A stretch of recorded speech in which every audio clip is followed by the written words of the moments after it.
L'Akragas sfodera la migliore gara della stagione e rifila 3 gol al malcapitato Geraci, che sino a quel momento aveva incassato appena 4 reti in 12 partite.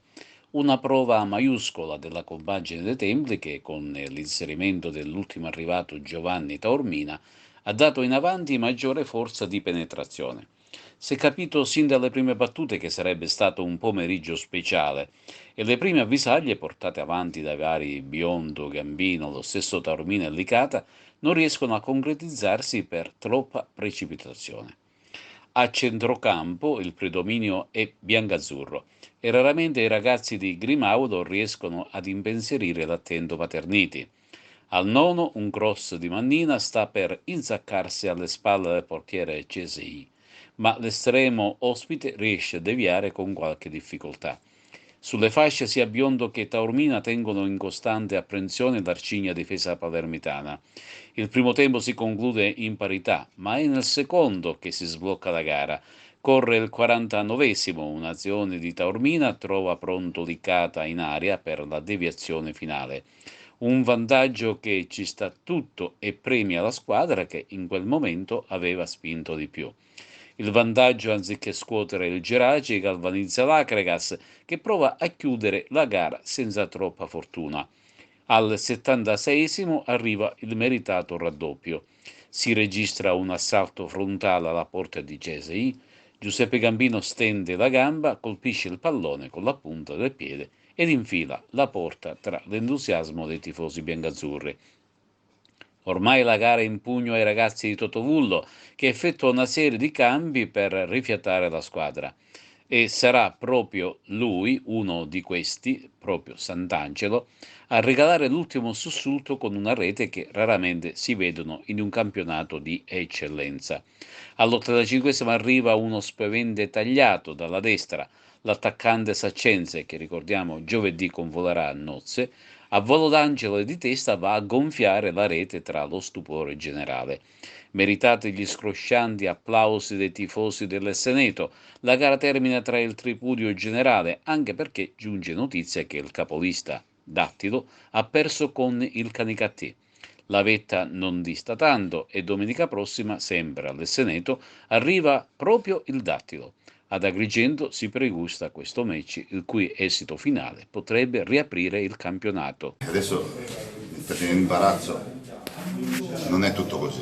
Abbiamo trovato una squadra tosta, buona, è stata una partita giocata fino al momento del gol nostro, potevamo veramente farlo prima, avevamo subito effettivamente poco, però loro hanno giocato la loro gara, questa è una squadra ben impostata, ci hanno messo, non dico in difficoltà, però quantomeno ci ha fatto soffrire. Poi quando la partita è stata sbloccata effettivamente un po' è cambiata perché loro si sono esposti un attimino di più, hanno alzato un pochettino il baricentro, hanno un po' esasperato anche il giochino del fuorigioco, quindi ci hanno dato probabilmente anche qualche palla più facile a noi per ribattere, insomma siamo andati ancora un paio di volte in gol, belli, meritati oltretutto.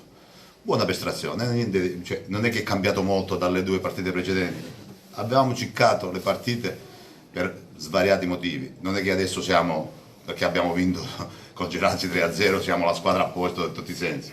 Abbiamo una squadra che deve ancora crescere, deve maturare sotto certi punti di vista tattici e deve migliorare per quanto riguarda almeno il mio punto di vista, deve migliorare di condizione, perché ci sono stati molti infortuni nell'ultimo periodo, la squadra ormai è rientrata tutta nella disponibilità, ma essere disponibile non significa essere nelle condizioni di giocare una gara al 100%, quindi ci stiamo leccando le ferite, qualche cosa si sta migliorando, oggi è un mattone importante e su questo ci sono i presupposti per poter fare un miglioramento in senso generale. Il Dattilo ha perso e domenica la super sfida in casa proprio con la capolista Dattilo. Sì, questa è una buona notizia per noi, abbiamo guadagnato 3 punti su tutti, anche su questi, che erano importanti anche questo, e perché no, 3 punti sulla prima non sono male.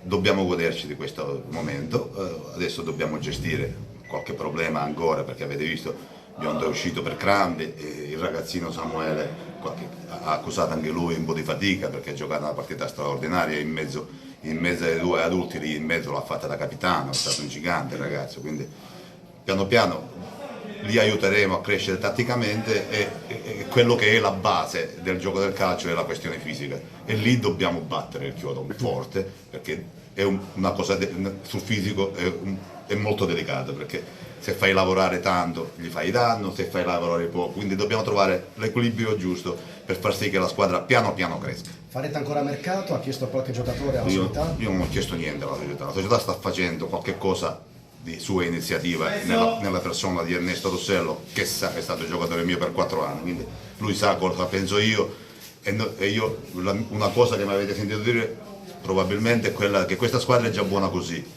per questo campionato, che certo ce la giochiamo con tutte le altre ma non siamo superiori assolutamente alle altre.